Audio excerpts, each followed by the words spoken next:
Now, I told you I was going to take up the rest of the carpet tack strip, and when I say something, even if I don't show it on the videos, I'm going to do it. You know, that's just, I didn't think these small little shovels were going to come in handy, but they actually work. They actually work pretty good.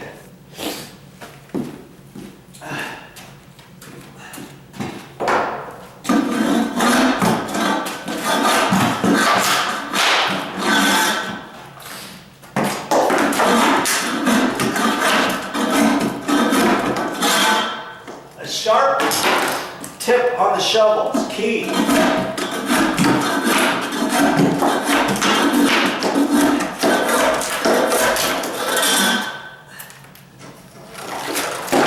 See, if I just had this this size shovel or bigger one, I could still do it kind of at an angle and stuff. But because we just happen to have this little one, this works good in hallways.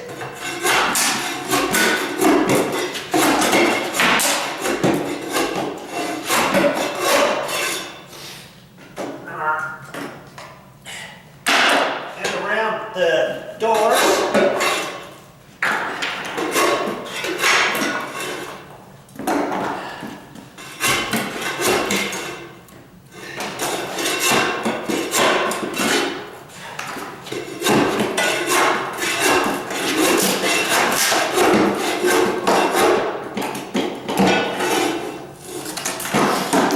And then if any nails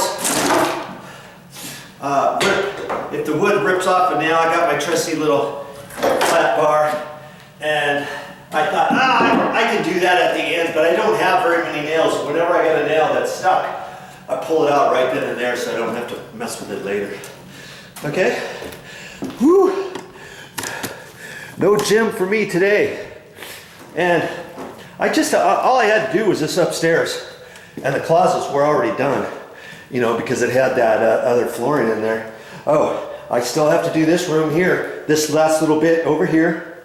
And then I'm just going to break all this stuff up. You know what I'm going to do? I'm going to break it up. I'm going to put it in my little IKEA bag. I'm going to huff it on down to the little on-site dumpster. So I got this one room to do. It's not going to take me that long. And I've been working on this floor, just like I said I was going to. If you don't see anything on this particular video, you can jump back a couple of different episodes and see different things, what I've done, and if you want to see certain things, you know, even from the start of this until the finish of this entire condo renovation, let's say. Okay, I think you'll learn a lot. And then what I'm thinking about doing, I've left this carpet until towards the last. That way, when I go up and down the stairs, my feet don't get sore and tired anymore than they could. I could pull the carpet up and leave the carpet pad for right now. Let's say, could do that too. But I'll have that out after I get before I get the painting in here and stuff. And I'll pull this and all the tack strip down along the stairs. I'll probably leave that, and then the guys who come, I'll have them double check all that, or I'll take a look at it, see if there's any old stuff. If there's any particular old ones and rusty ones that I think need to come out, hey, I can use my little shovel with that, no problem. I know how to do that. It's easy, right? Keep it going. Now obviously, when you have this stuff, you don't want to step on this stuff. Granted, if it's faced the right direction, you're only going to have the carpet installation nails sticking up. But if you've got some, see, like this one here, it's upside down. See those long nails? Those are the installation nails that they nail down. Here's the little nails that go up. If it's like that, you walk over across that and look out. It's going to go right through your boot, possibly your tennis shoe. So just be mindful of that until you get all done. Walk around carefully. And yeah, you probably want to see me do this room too. Hey, if you're still watching and you like to watch other people work, okay, fine. I'll leave this going in this one particular room until I get done, okay? Just for you.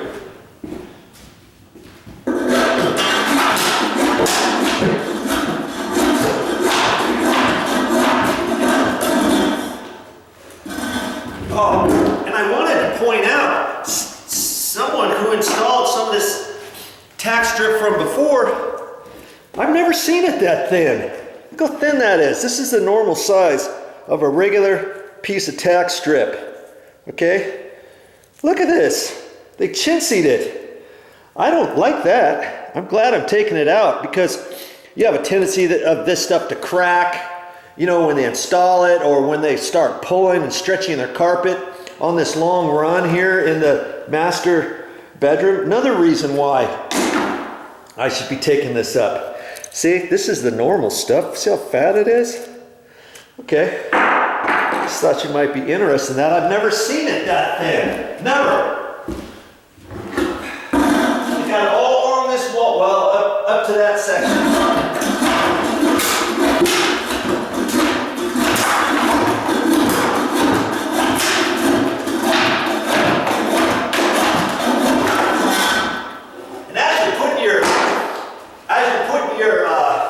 Shovel down in there. Kind of concentrate on keeping this down at a downward angle, because if you're not careful and it's up just a hair, you could hit the edge, the front edge of it, and come up and gouge your baseboards or something. You know, especially if you have a long handled shovel and you're taking your time and you're not mindful, you go, oops. You know, now that's something else you might have to fix. So I always kind of try to remember that as I'm doing this. Keep it down, keep it at an angle.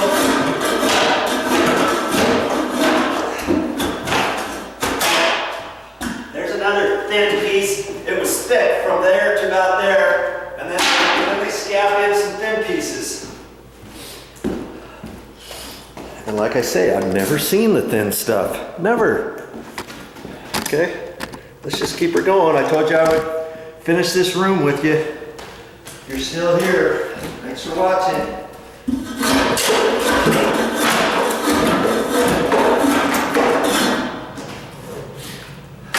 Now granted, it might come up a little bit harder than that if you're on a concrete subfloor. You can still get it up, but you're going to leave a lot of concrete nails, and sometimes the nails, if you pull them up, it pops the concrete around them. So lots of times what I'll do is try to tap the nails sideways and snap them off, you know, later with a hammer.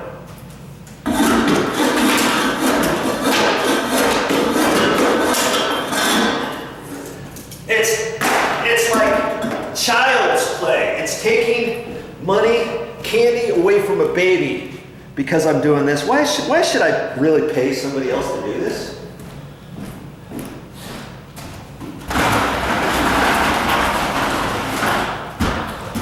Anybody else to do this. I brought my vacuum over here because remember, initially, if you've been watching my videos from the start, you would have seen that this carpet was all stretched out and puckered all over the place. And initially, we were thinking about stretching the carpets and leaving the carpets and maybe replacing them. Oh, maybe in a couple of years. But I guess we got thinking about it, and it almost made sense. Hey, since we're got everything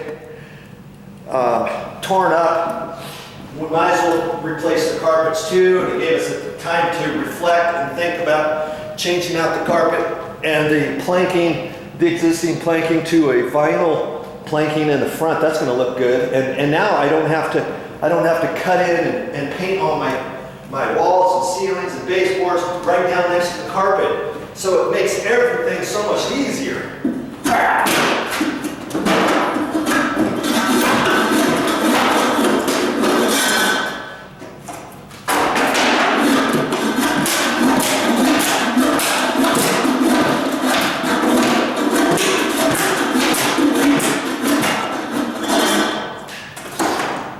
Let's get you moved. Just here, good old tripod, helping me out. Helping me out. Okie dokie. There's a nail. There's a few nails I have to pull. If you're strategic about it, most of the nails are going to come up. You'll be able to see which nails were the installation nails, and that's where I put the point. You know, that's where I try to put the point. Sometimes it doesn't, you know, sometimes it breaks off next to the edge of one of little installation nails. And because there's a couple here, and if the nails are still straight, I'll put them in my little box. I have a little box of little nails and picture frame nails, you know, a little container with all kind of different assortment. Who knows when I could use those for something else? And I'm not gonna get all anal about it and take all of the tack strip and pound all the nails out so I can save all the nails. Hey, if you want to, you can do that if you want. I'm just gonna put those nails right down in there to remind me. I'm trying to get right where the installation nails are.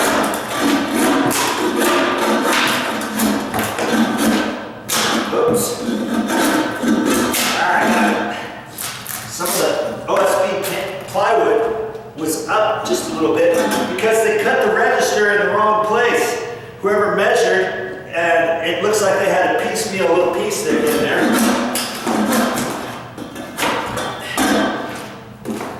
I'll fill on there, see if there's any nails.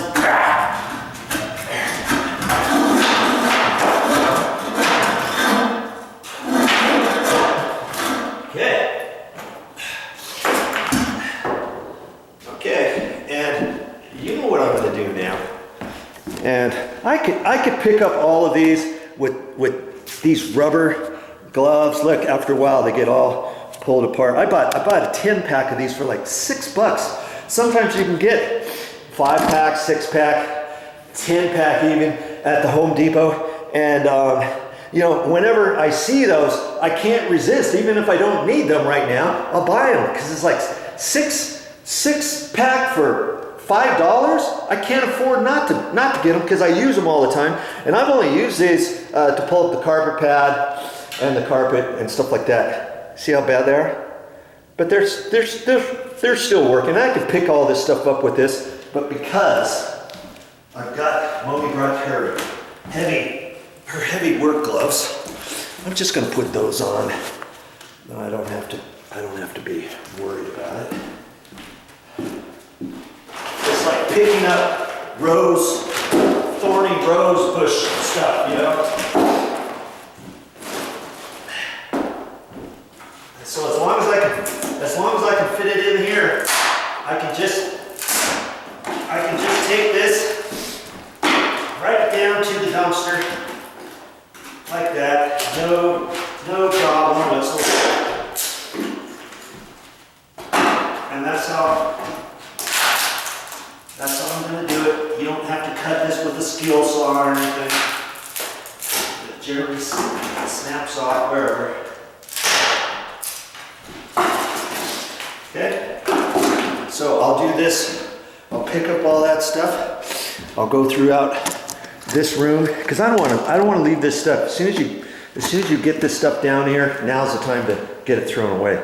And what I could do, you know, if I had a big dumpster here, I would pick up all the long ones. Oh, look at that, I missed a couple right there. I'd pick up all the long ones and kind of stack them up against the wall. If I had a laborer here, he'd just pick those up in his arms and take them out there, put them in a wheelbarrow. We wouldn't break them all up like this, but because there's no on-site construction dumpster, you know, I'm just putting stuff in the dumpster right here on site, the small one.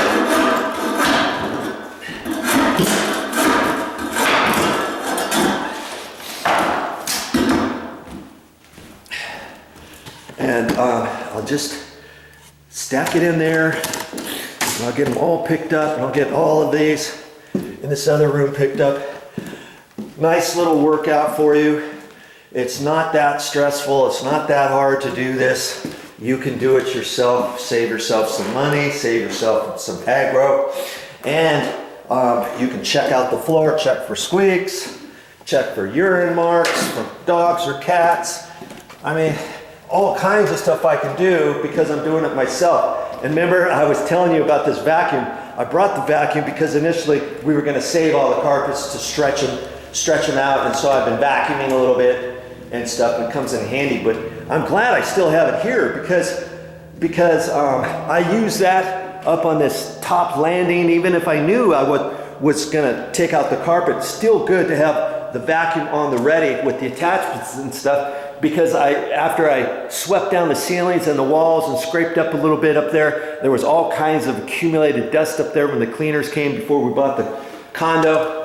They didn't get up there, and that was all dusty, so I kind of swept that off, and then I did a once over with the vacuuming. And see, when I get done with this room, when I sweep up and everything, I'm gonna actually sweep up underneath this edge and maybe take up a screwdriver, putty knife, make sure everything's all clean under there, make sure there's no little old piece of tack strip down in there and stuff, because you want that gap nice and clean and open. Because when they install their carpet, they cut it a little bit long against the baseboard, and then they shove it underneath that ledge. So if you have a built up something underneath that ledge, you can't get that carpet under there. That's why when I took out this little tongue and groove cedar 3/8 planking, they had vertical going here, vertical over there or something, and I was having a heck of a time getting that last piece out because they had nailed it so close to the baseboards and stuff. So I knew I didn't want that edge filled up with an old piece of planking material, because then they wouldn't be able to shove their carpet under there. So I spent extra time underneath that, underneath this one here, being real careful to make sure to pry out all of the remaining planking that was underneath there, okay? Remember those kind of things. If you're gonna be doing it yourself, you want your carpet installed properly. If I would have left the planking, they would have cut the carpet the same length as everywhere else, and then they would have started pooching it down there, and the carpet would only go down so far. It wouldn't go down and then under, you know, like how they normally do it. And then later on, maybe you see, hey, what's that over there? Well, the carpet kind of went down and it didn't push under just right, and it puckered different because they didn't cut the carpet exactly perfect that time, or it dips down and you can see where the baseboard wasn't painted all the way down from before, or who knows, you know? So do a good job when you're taking everything out. And so I'll do that, and I'll sweep up, and then I might take my vacuum attachment, you know, if I want, and just run it along there. It wouldn't take me very long to do that as a once over when I got done with the entire project. Okay, back to work I go. Hey, thanks again for joining me and watching these episodes.